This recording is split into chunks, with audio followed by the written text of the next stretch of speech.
So, Guri, when did meditation and mindset and manifestation, at where or when does that enter the picture in your life? I would say I was kind of like spiritual when growing up, but I think everything kind of like started or took off in a way when I moved to Canada. That was 2017. So yeah, that just changed everything for me, kind of like, 180-degree shift for me. Um, and the first few, I would say, months were like really dark for me. I kind of like slipped into, depression and was going through a lot.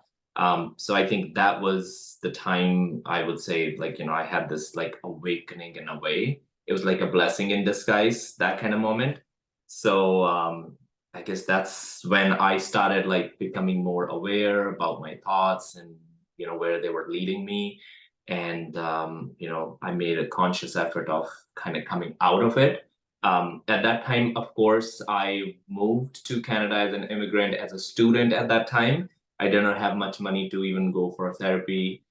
So I figured it all like by myself with the help of course other people online through books and all that kind of stuff. But yeah, it was a crazy time, but I'm so glad that that happened. That led me to be here today.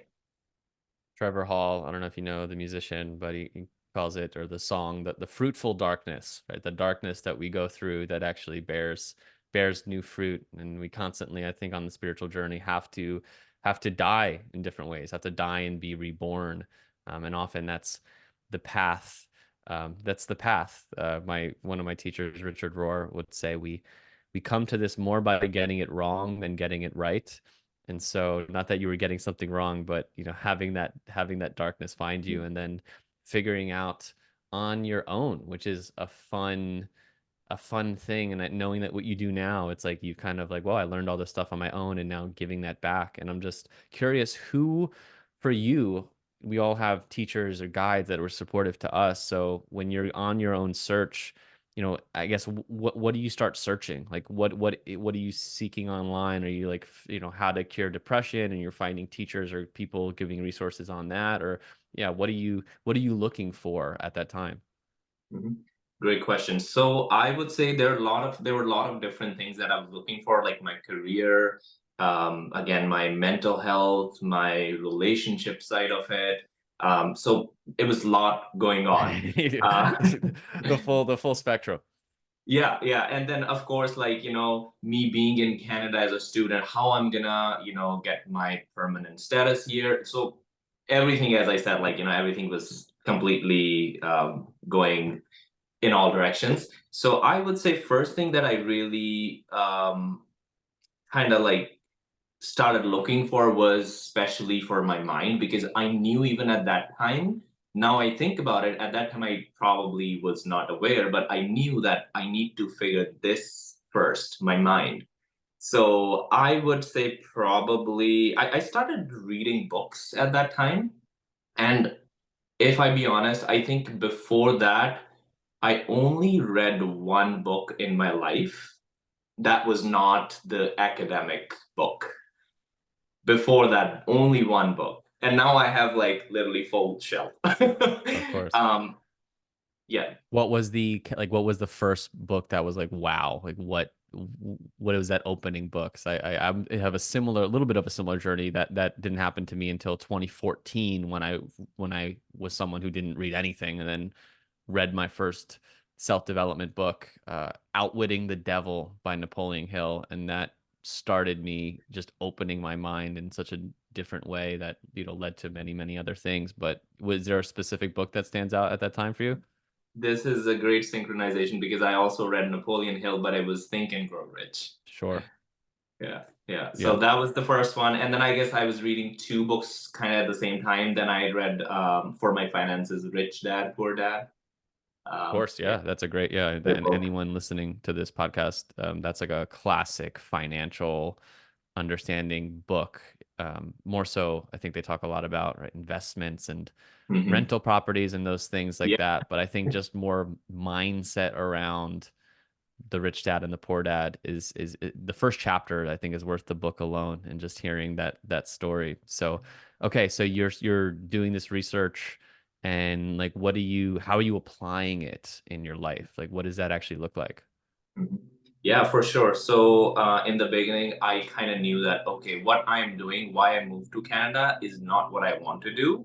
So that's when I started kind of looking for ways what I really want to do, what my heart really wants. And I I don't remember exactly when I started meditating. Like not I don't remember that first day of meditation. Um, but I guess that the meditation side of it. I'm sorry, what was your question again?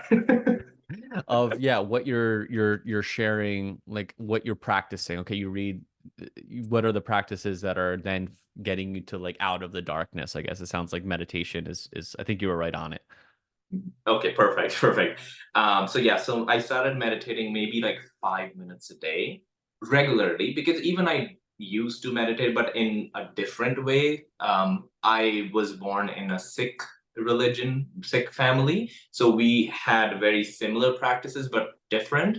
But like just meditation with like focusing on your breath and all that kind of like a traditional meditation practices.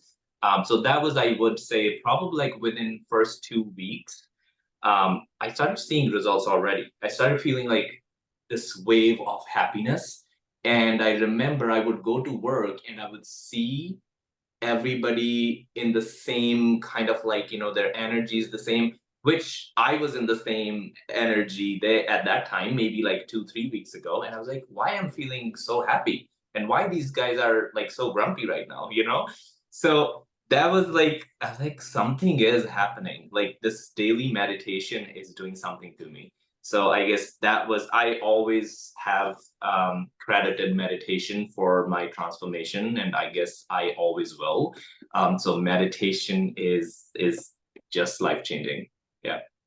Me too. We It's so interesting to hear some glimmers of similarities in your story, because I have um, a very distinct moment of having a big shift with meditation and going to my company and seeing just the dissonance in how I was and how other people were, and the unhappiness, and realizing that, whoa, I actually don't want what anyone has in this company, right? Even at the highest level. And that was something that propelled me to quitting.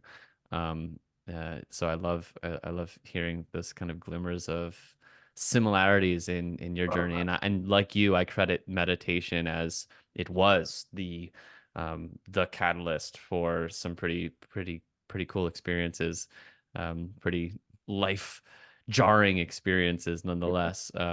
So yeah, so meditation's transforming you. At one point, what point you're like, can I share this with others? Like, where do you shift from at this company to now I'm kind of leaning into, and is it all at once? Is it like I go all in, or are you starting to teach maybe on the side and start to make some revenue and then go all in? Like, how did that happen for you? Yeah, that happened, I guess, 2020 COVID. Mm. That's when everything was, everybody was at home, and I was like, okay, I need to figure this out. Now I think at that point, I was already creating content, but not like meditation content, but just spiritual content on Instagram, like posting photos, because at that time, still photos were a thing on Instagram. So, It so could I would still be just a thing. I posted a photo the other day, but it got some decent traction. But yes, I get what you're saying. That yes, yeah, yeah, right. So yeah, so I just started like sharing quotes and things like that. But then I was like, okay, I think I need to do something with meditation because I'm feeling like at that time I was like, I still am very passionate about meditation. So it just was just like there was something in me was like, you need to do this. You need to start teaching this, sharing this because this has changed your life in a lot of ways. It can help so many other people. So I remember I used to have this one app and I recorded like just not even no prep, just simply like started recording like, I'm going to guide you on this meditation. So I had that, and then never looked at it again for like 2, 3 months. And then one day I just showed it to one of my friends, and she said it was really good. Personally, I think it was so bad. But again, I guess you have to always start at with something, and you always have to be a beginner to become better, and to be experienced. So yeah, then I guess April 2020, I posted my first meditation on Insight Timer and also on my podcast. I posted, I think, 4 meditations on my podcast. Um, and then I never looked at my podcast for a year or maybe 1.5 year because that was just something I forgot. I did that because I wanted to do it. But with Insight Timer for sure, I kept on then posting meditations and all that. Yeah, that's a good time to start anything online for sure was 2020. So when did things, okay, I mean, posting on Insight Timer is definitely not going to get you immediate revenue, especially at nowadays, like there's so much more people. There's a process, there's a practice, there's like you have to kind of do certain things. And so where does I guess how long are you doing this before, okay, I'm making of my revenue, and maybe you have some space where, depending on your situation in COVID, where you can afford the spaciousness to like grow things. How long? I know for me personally, from quitting my job in 2015, and I didn't actually make a revenue that could make my life work until 2019, which was $39,000 a year. So it wasn't like a huge amount, but it was like I made it. I Wow. succeeded. I did my thing, right? I made this work. Yeah, that was always my goal. It's like I just want to be able to do this work. So, yeah, how long did that take for you? If you're not to pretend that we might still be all on the journey. So, yeah, where are you at? Where are you at on that journey? Yeah, for sure. I mean, I am full time in my business now, so which is great. So it definitely took me, I would say, kind of 2.5 year, 2.5 years. So I did technically I quit my job last year because I was still working part time there because money is always good. Yeah. But then no, last year I then quit my job. Now I'm full time in business. But I would say the first time I ever had this kind of realization that, oh, I think I can do this, I will do it. Because before, in the first few months or even years, sometimes you're just not sure that if that would even be possible, right? So I think I would say probably after my second course on Insight Timer, because that became like a passive income in a way, so I could focus on other things in my business. So, but I would say one thing, I know like maybe you didn't even ask this question, but I'm going to answer that anyway. Please. Um, that if anybody who's listening, they want to just quit everything and just go all in, I would say don't quit everything, have something part time. The reason, because I did that in 2022 for 7 months, and I know that those 7 months were scary for me because every single day I knew that the time was ticking. So if you don't have any income like coming in or you don't have savings, don't quit. But I guess for me, again, coming back to your question, 3 years in total. 3 years in total. Yeah. Yeah, I think that's an important point because I've even heard from people, once you're putting pressure in that way where you have a specific timeline, it's going to create an energy that there's not to sometimes there is a sense of desperation of, Mhm. and I've had it. I'm not to say that I'm immune from that. There's a desperation, there's a pressure that doesn't need to be there. I people that have been on this podcast, if you scroll back and listen to one of the first episodes where I share my story, or I share, and then there's another episode where because I quit my job very dramatically and not the way that very like every way I would say not to do it, and I perfect the way I did it, and the universe blessed me with a totally different gig that I did not know was going to be there that paid more money than my job. It was like one of those blessings that when you jump, the net will appear, and it appeared in this totally crazy way. And so, if you're interested, that story's on the podcast somewhere. I'll figure out the title of it. But I think I was blessed where a net found me. But for most people, I would say, yeah, start to build this on the side so you don't put the pressure on you to like have to yeah, the pressure is gonna take away from just the alignment often and the flow because you're gonna feel a bit constricted.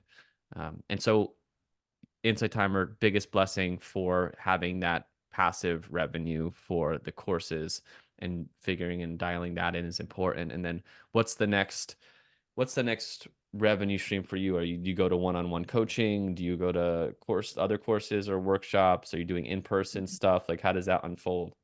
Mhm. Yeah, so definitely there are other streams as well. One-on-one coaching is I would say, does the heavy lifting for me. So, and again, I love doing one-on-one because I like to work with people one-on-one, because in that way I can guide them at every step of on their journey as well. And that's something that I always loved doing. So I would say one-on-one. Then I have some digital products. I have worked with other companies as well, creating meditations and content like that. And then Spotify, my podcast. So recently this year, my it got monetized. So it is now, again, it's still new. So I'm gonna still take few months to see how much revenue I'm generating. But again, extra source of income always helps. Yeah, amazing, amazing. So it seems like, from what I see and seeing your different social media channels, it feels like everything you touch just turns to gold. Like there's just like this, like the thing, like 11,000 on YouTube, like 4,800 on Instagram. I forget some other or you podcast, right? Top rated podcast, like 480 things. So what's that about? What's the secret sauce in that? Manifestation and meditation.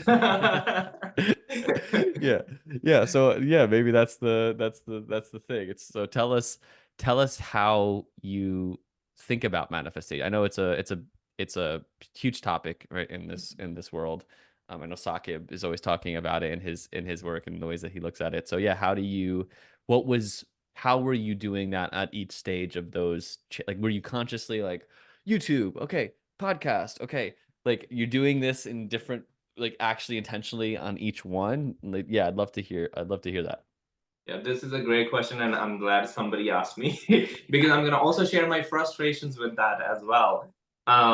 So this is something now this year I'm really not doing, which is putting my energy and focus on so many different things, because that has brought a lot of frustration in my life. So that's something that I'm trying not to do. But yes, I talking about manifestation. First thing was, of course, Insight Timer and TikTok. So on TikTok, I do have like almost 41,000 followers. But again, TikTok I don't really use much anymore. It was the COVID, again, COVID thing, and but I still post sometimes there. But it's not like one thing at a time. I kind of like think about something, create content, and put it out there, and then of course go back to my inner world to do all the work, right? So let's say if somebody is interested in knowing my process or how I manifest, or what are the little bit success I have till now, is meditation. Not just meditation in terms of like what normally people think, like guided meditation. I'm going to reduce my stress, and which is again very powerful stuff. But if you really want to kind of narrow down your focus, this is I always say, and something I'll also talk about maybe a little bit more, maybe in the next few questions, how to narrow down your field. That is so important. And that's something that I do with meditation, to like really not have any distractions, kind of like, dedicate that time where I'm just going in deep in my meditation. And again, not every day is the same experience, which you definitely would know, but people who are not meditating every day, that's something that you have to also be be comfortable with, that you're not going to have success every single day with either meditation, manifestation, or followers, or videos, or whatever, or content, right? In general. So narrow down your focus. Just be clear on your future outcome. Like, really get clear. I know sometimes people say you don't have to know everything, but for me personally, I think that worked better when I knew that this is my future reality. And in that future reality, what's that future identity of me? Like, who is me as my future self? So once I know the characteristic of that future self, from the physical appearance to how they think, how they are, you know, behaving, acting, and doing all the things, how they're handling business, handling life, everything. Once I have that, because I have written that down, I did all that inner work. So now I know that this is my future self. So when I go in the meditation, I calm myself, relax, and all that, and then do my manifestation practice, which is basically visualization most of the time. When you connect with the feeling, I clearly know that who my future self is, because most of the time with people, they would have hard time in creating that image, that reality, through visualization. So once you know that this is my future self, an image of your future self, which is very similar to, um, in a way, tantric practices, because you visualize the deity, right? Because I follow Buddhist meditation and philosophy, so that's kind of, I'm relating that. So it's very similar, but less intense, because that is very intense. You need someone to guide you. So once you have that future self identity, you just visualize that, and then you take action. But how I try to divide the inner work and outer work is like, either it's 70 to 30%, which means 70% is inner work and 30% is the outer work. What were the frustrations in having like multiple channels, and how are you thinking about that now? Like, what are like, what are your main focuses now? Right now, my main focus is definitely Instagram and my podcast, and of course, newsletter. That's another thing that, in itself, it's a lot of work. So these are the main focuses this year for me. And frustrations, I would say, when you're, again, we all have this limited energy in a day, right? So when you're focusing that energy instead of in one line in all directions, you're not reaching to any goal. So you're still in that cycle, you're not coming out of cycle. So once you bring all that energy in one direction, you reach to that one goal. And when you reach to that one goal, it becomes so easier to achieve other goals. For example, if you have, let's say, you need to first figure out your finances. So once you reach your financial goals, which means now you can focus on your business. Now you can focus on creating content. Yet now you can spend time with your family. But if you're that one goal, you're still trying to figure out, let's say you create content, you're also trying to figure out your finances, you're trying to figure out all the thousand things that we normally do in a day, we are not reaching anywhere. We're not going anywhere.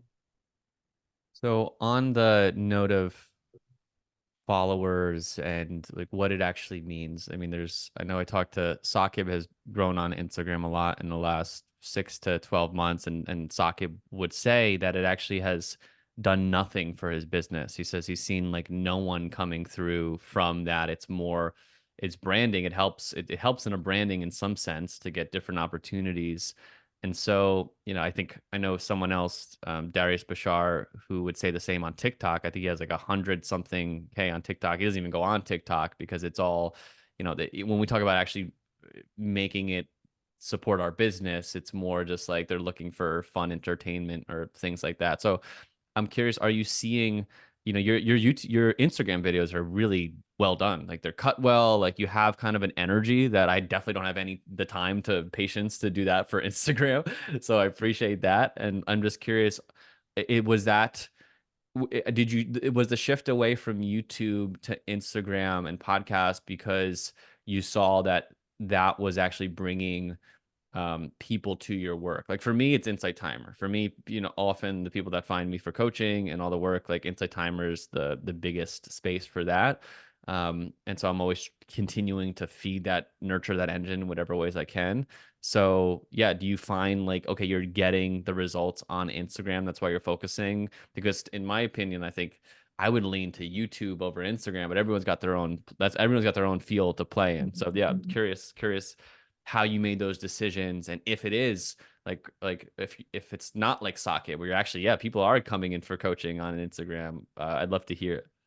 Yeah, no, that's a great question, and I think it's a in a way very controversial topic as well with like all the creators because every creator has their like specific platform they like in this moment. Maybe tomorrow it'll be different. So I just want to say YouTube is the best platform. YouTube is the best platform. And I'm not saying I still post content on YouTube, but it's just that the my strategy and my marketing is more focused on Instagram, if that makes sense. So I would say I did see results from my, because I think in February I made that decision that I'm going to be consistent with Instagram and on video, because last year for me was podcast audio, and again this year it is that as well. But now I have that like audience there on my podcast, so this year it's video because I last year I also felt like I want to do video because I like to do that. It makes me happy in a way. But talking about, for business, I did get a lot of leads. So I do give like a free, like a guide template or something like that. So I bring people to my newsletter. So the main goal for me is to have a direct connection with my audience. And that, like social media, either it's Instagram or TikTok or YouTube, that is, for me personally, is way more powerful than other platforms at this point. I think it'll always be. I'm such a newsletter proponent. I think anyone who makes any real money in this work or has that understanding. Like news, social media is for growth. Newsletter is where you cultivate and you're going to connect with people where you don't have to worry about the algorithm picking you up. And often is where your business will thrive in your newsletter. And so yeah, I guess that makes sense. And I'm seeing that a little bit with some stuff I'm doing on YouTube. And it doesn't work for me on Instagram, but I'm thinking of watching some of your recent posts, and I think if I think what I'm sensing as what you're doing is something I'm not doing, and I think I want to highlight it here for anyone who wants to check out your Instagram profile and see what you're doing. But it sounds like you're sharing the content and then having like, hey, I will send you a template, comment this, and then when they comment, you message them that link, gets them on their newsletter. That's right? Like it's a great. I'm telling people, go to my link in bio, which I'm realizing like that's probably why it's not working for me on Instagram to enroll people. Having that comment, I like it. I see what you're doing. I think that's definitely a smarter way to do it. That is a good point because again, see, I'm also always learning with like, with all the changes after every month on Instagram. So you all every month you have to change your strategy in a way. It's so Again, see, annoying. I do these affirmations that algorithm loves me, but at the same time, I do sometimes I'm like, oh, like Instagram, like why, you know? Yeah. But I would say there are two reasons. Again, because you already mentioned that, I'm gonna touch on one more thing for the engagement part as well. So when you ask people, because again, humans, we are lazy. We are lazy people. We don't want to go to the link in bio. But this used to be a thing. I used to do that too. And I still do it on, let's say, on YouTube because you don't have that automation option. It's only for Instagram for now, I guess, the app that I use. And when you ask them to comment, let's say, manifest, they comment manifest. First, they are now my lead. At the same time, they're engaging with my content, which means it's gonna get pushed out in the algorithm to more audience. So the more, comments you have, so that's another thing. So what do you use, like an app like a mini chat or something that Many. sends that? Yeah, yeah, for sure. Um, Cool, man. What so jumping back to this relationship with money, because I heard you say before, like you were kind of didn't have much money moving to Canada, job until like now coming at growing this relationship and to the point of like talking about what's worked for you. And so like how has that relationship for you grown and what have you noticed being the biggest shifts around it? That's okay.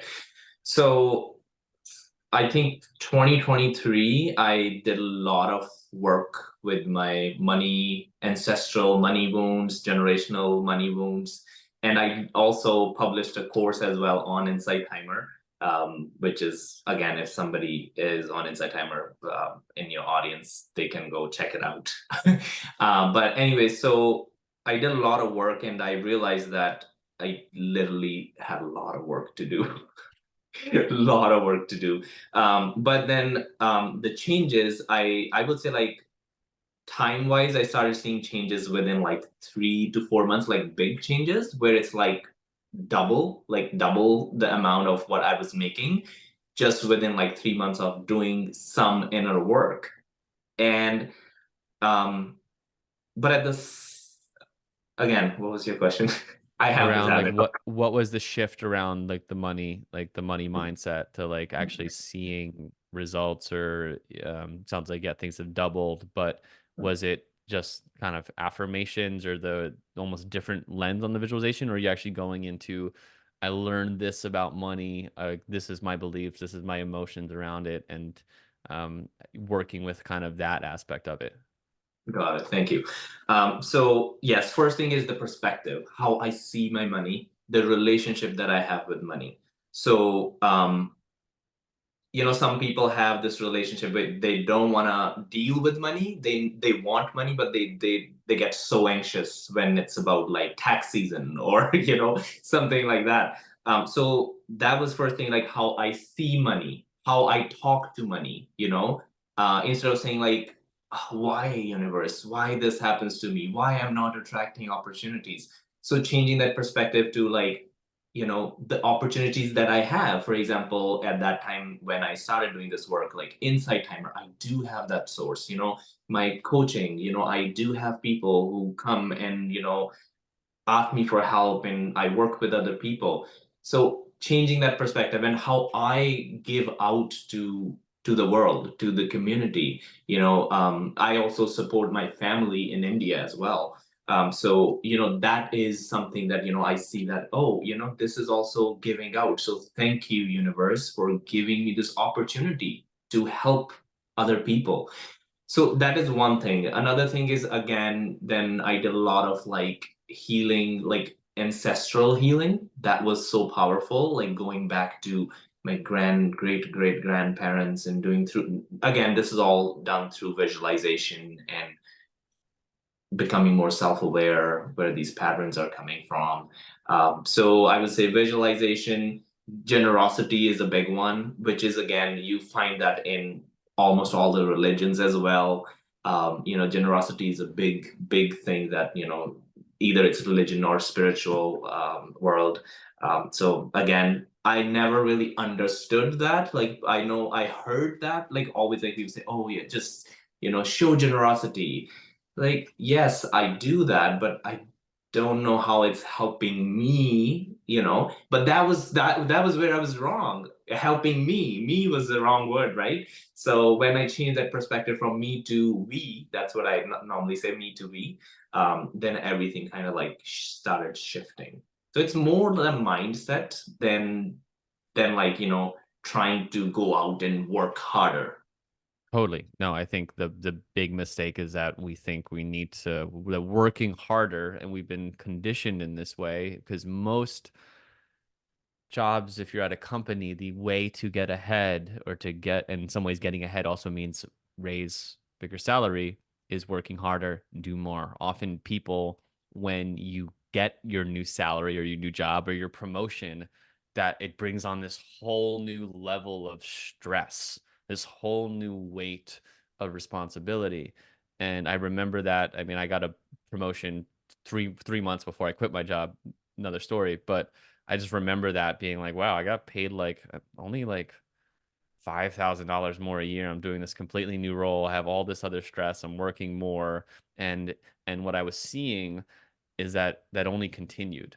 It's like it only continued with each pay grade, pay with each with when you grew in that way. And I think some of the hardest things for people in our world to break out of is that working harder is going to get you more. Like they're not linear, and that I don't promote this as much, but that you can dial in where you are actually making more, you're working with more alignment, where it actually feels like you might be working less. You're like, wow, like you can actually allow yourself to receive in that energy. And I remember when I started actually tapping into that, I was like, oh yeah, like this feels so, there's a fullness to it. There's not a striving, there's not a stress, there's not a, that it doesn't have to mean more of that.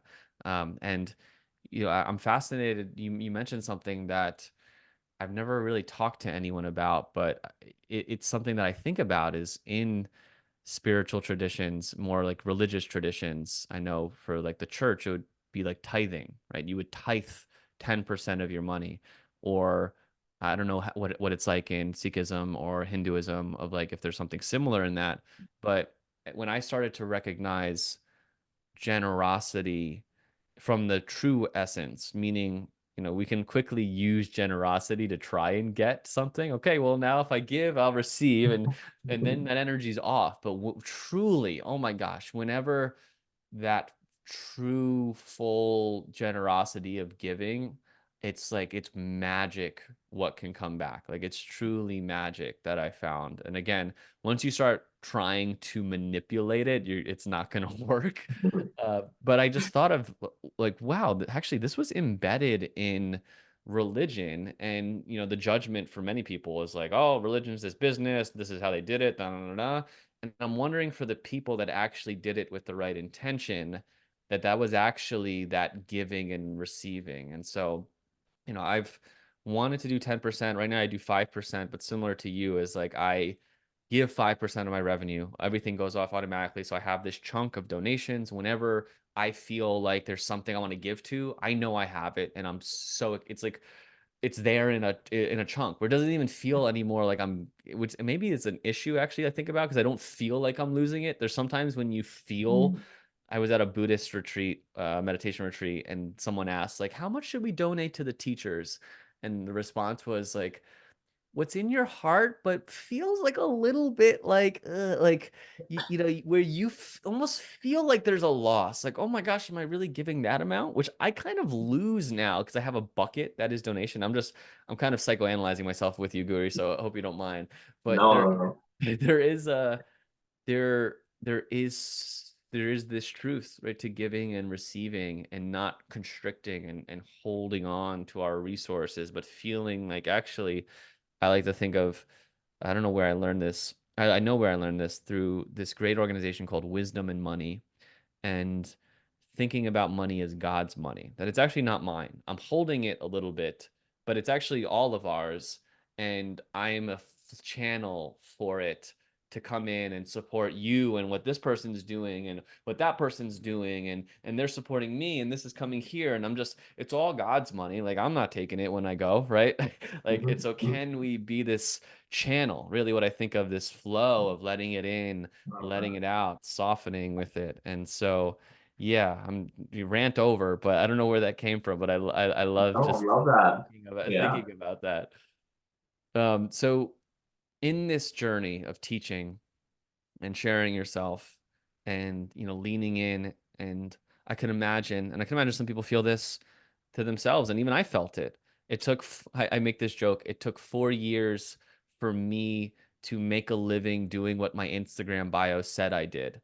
And uh I think sometimes people, like, we have to step into and say we're doing this thing, even if we're making money this way or at a job. Like we need to step into that identity, and not to fake it till we make it, but really just lean in and own, and eventually, and with that comes imposter syndrome. So I'm just curious how you've if you've navigated that, how you've navigated that, because I know that's obviously a big parts that a lot of people feel in. Well, I'm still at this company, like not really this. And when we feel imposter syndrome, then we're actually not. We don't feel like we can even charge for that because we're, oh, like there's other people are more professional, all the things that could come up. So yeah, I'm curious how you've navigated that if you have in your journey. Mhm. I think this is probably one of my best questions because I also created a post on this. It's not out yet, and I also created a podcast on this as well. Again, not out yet. So I think I have a few things I can share. So of course, I have dealt with it. I still deal with it sometimes. There are some days where I'm like, you know, not good enough. I'm not good enough. Not me saying, but just those voices. But now through the practices, you kind of become aware that this is not you. So for someone who is, let's say, starting out, and they want to like start sharing their gifts, their talents, maybe online space with other people, maybe if in person as well. Um, First thing, for me personally, this is my process. It might look different for other people. And it is a kind of like a combination of psychology, spirituality, or it kind of a mixture of everything. First thing for me, if it's an online space, this is what I would do. I would list all the people first, why I have self-doubt, why I'm having this imposter syndrome, because we normally have this fear of being judged by other people.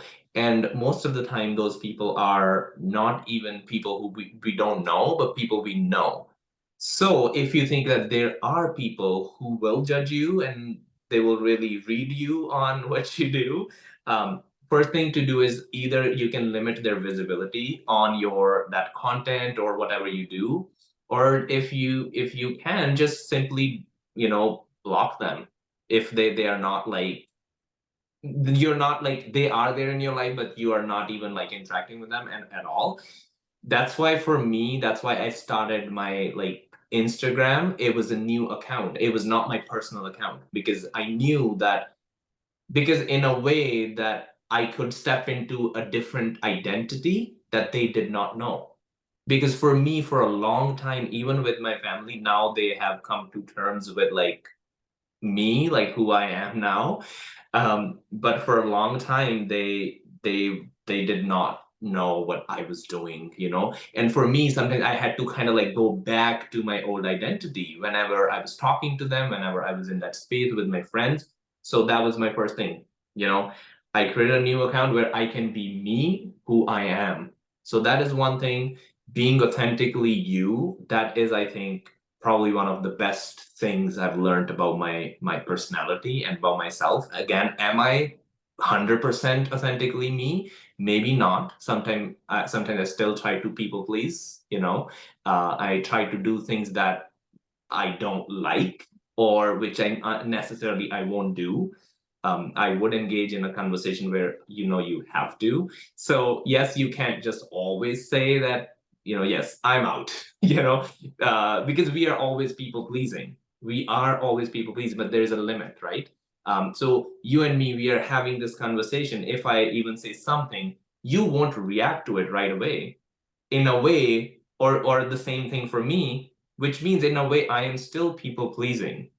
Or you say, give me a moment, I would say yes, sure. That is, in a way, if you see, that is people pleasing as well. But there is a limit. This is a good level of people pleasing, and we all do that, and we all need it. um Again, see, I talk a lot sometimes and I go off topic.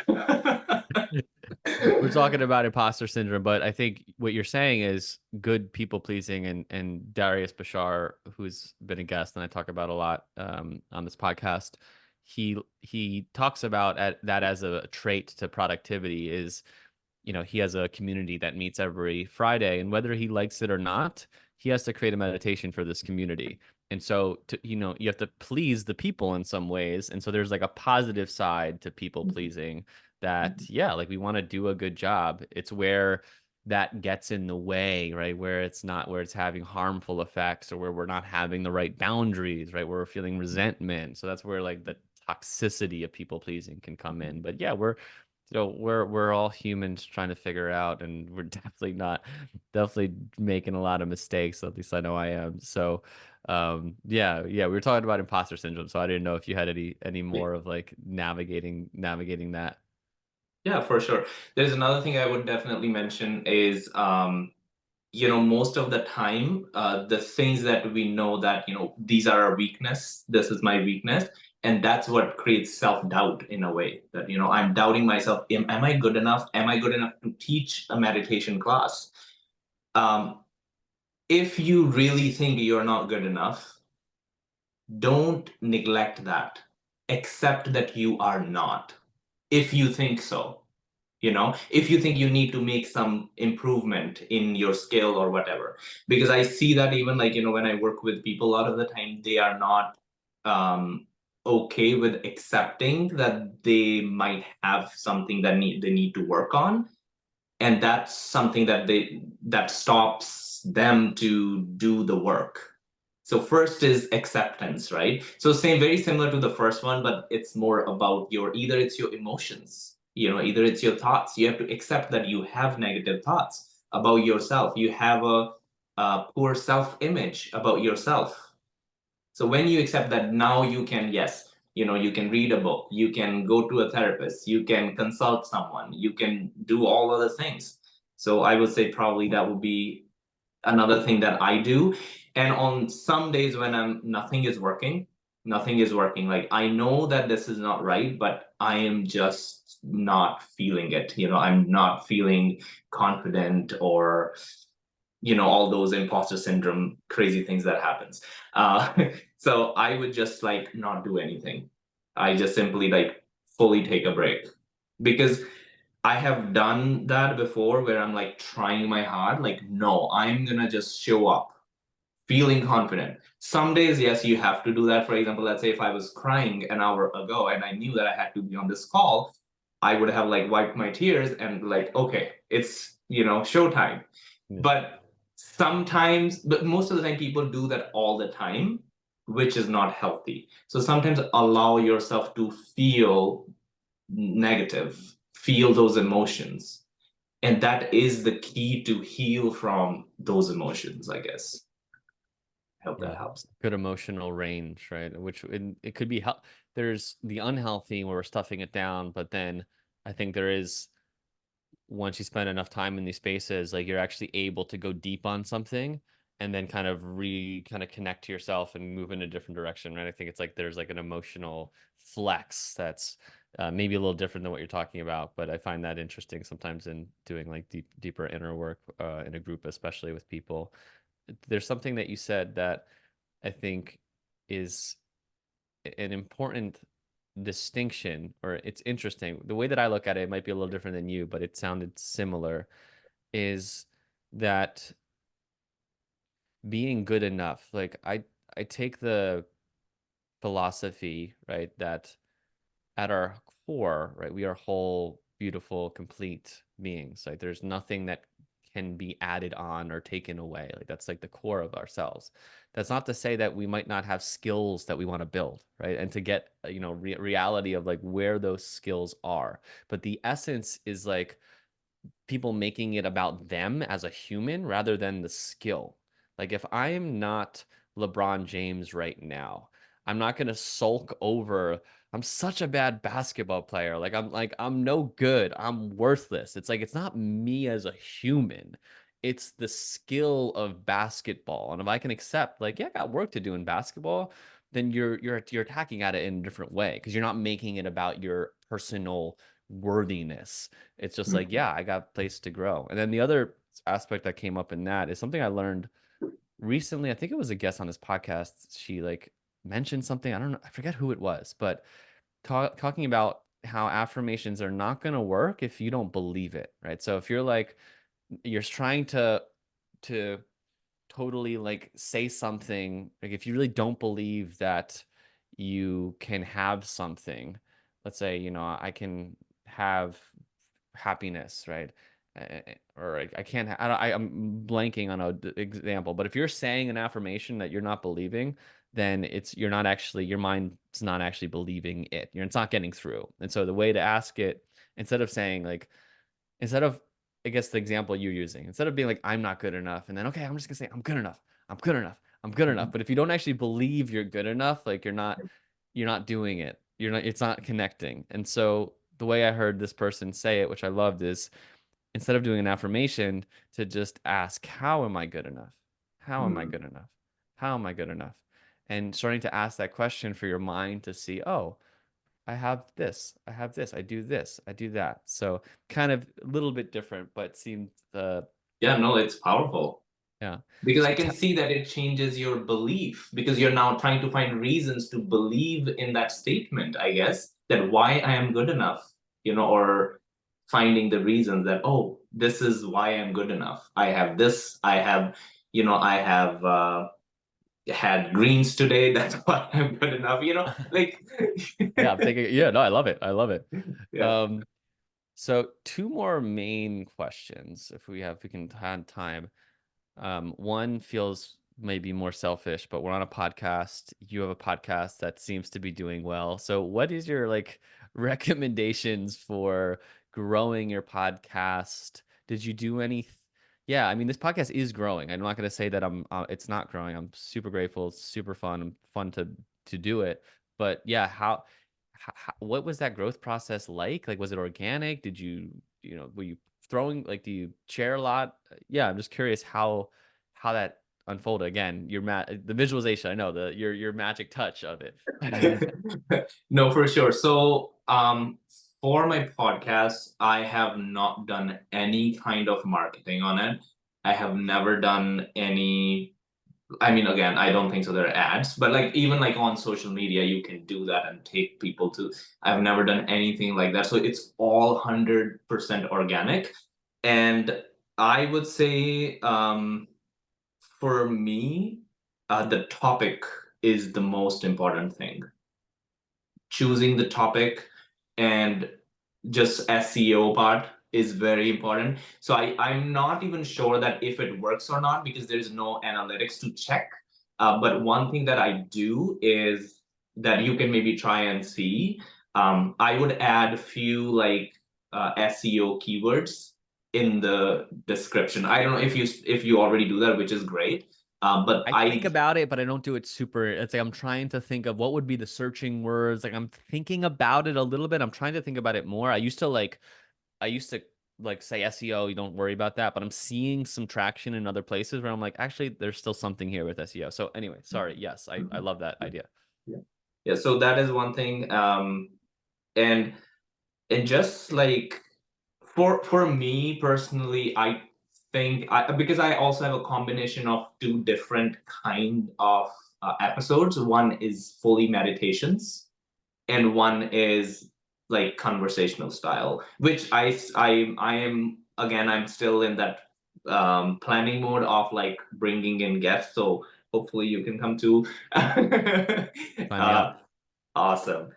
So yeah, so that is something that I think that is maybe the secret sauce is where you have a little bit more variety, but you're not going off topic because sometimes what we do is we try to give everything to audience and then we have like audience but no audience. But like it's like topics are similar. It can be, let's say, if it's for business, meditation for business owners. So you kind of maybe do that a little bit as well with that. So I think that's what I would. Even my top podcasts, like episodes, are most of them are meditations. Interesting. Yeah, I love that. I love that idea because I don't do any meditations right now on this channel.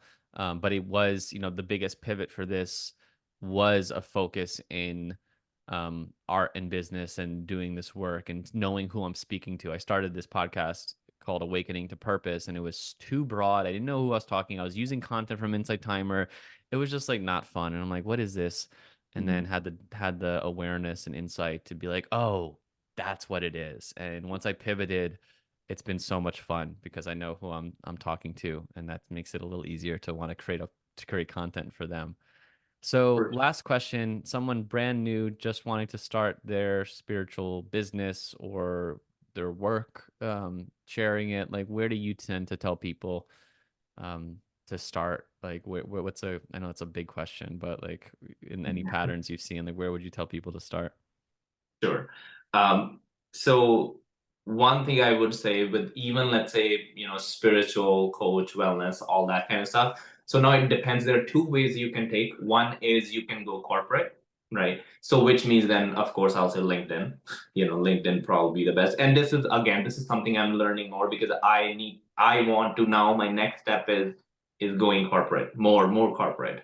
So LinkedIn would be something that you can do. For me personally, I don't like LinkedIn because I don't know. But anyway, we can talk about this some other time. But LinkedIn is, I feel like it's not like for me, but I know that to go to that, that next level, I have to become that person who uses LinkedIn. So for them, I would say use LinkedIn. And of course, I'm not very familiar with their like algorithm and marketing side of it. But at this, like if you see the core, it's everywhere it's same. Good content is good content. Of course, you have to use different ways depending upon the audience. Whereas if somebody's just trying to build their audience, want to have more like one-on-one clients and want to have more opportunities, work with different companies, brands. Um, right now, Instagram, um, podcasts, and Instagram. But if somebody has more time, post the same content on YouTube as well. Shorts, just shorts. So that's something I would say somebody who's just starting out, these are the platforms because Instagram is changing so quick. So you don't know when it's your time to shine. You keep doing what you're doing, and then suddenly like the algorithm is suddenly now in your favor, like the content you create, it's pushing that kind of content, and that changes so much. That and sometimes, as I said, even in the beginning, like sometimes I'm like, why? Because you get so used to like creating this like in your rhythm, you get in this rhythm. So last, I think 2 days ago, I created some more content. I created videos, so I created like 12 videos in 52 minutes because I'm getting so good. And again, I'm not bragging, but it used to take me 40 minutes to create one video. That's still good. To dial that in. That's amazing. So, and I just want to, I know people here listening are going to have that frustration with Instagram. And so you're listening to someone who has a lot of success on Instagram have that frustration. So if you're still newer and you're having that frustration, just know how normal that is to have that on Instagram. So, Guri, thanks so much for joining. Is there anywhere you want to send people to, any links, anything you're working on that you want to pitch or share? Mhm. For sure, thank you. I'm very excited about my upcoming project, which is already not even upcoming; it's already out. It's called Quantum Jumping to Full-Time Living. It's a coaching program that would go for like 2 months or six sessions. I guess I need a break. uh, and again, it is focused on people like creators, entrepreneurs, business owners who want to avoid the frustration and struggle. Either it's learning about content, learning about how to focus, narrowing down your field, quantum field, learning meditation, and to just like quantum jump to that next dream reality. This program is specially for those people. So Awesome. to yeah, so sorry for the links. People can just simply go to my profile or just send me a DM on Instagram by just jump five or jump, and they will get that automation. Cool. All right, Yeah, Guri, thank you so much for taking the time. And friends, we'll see you on another episode soon. yeah. Thank you so much. Thank you. Really appreciate it.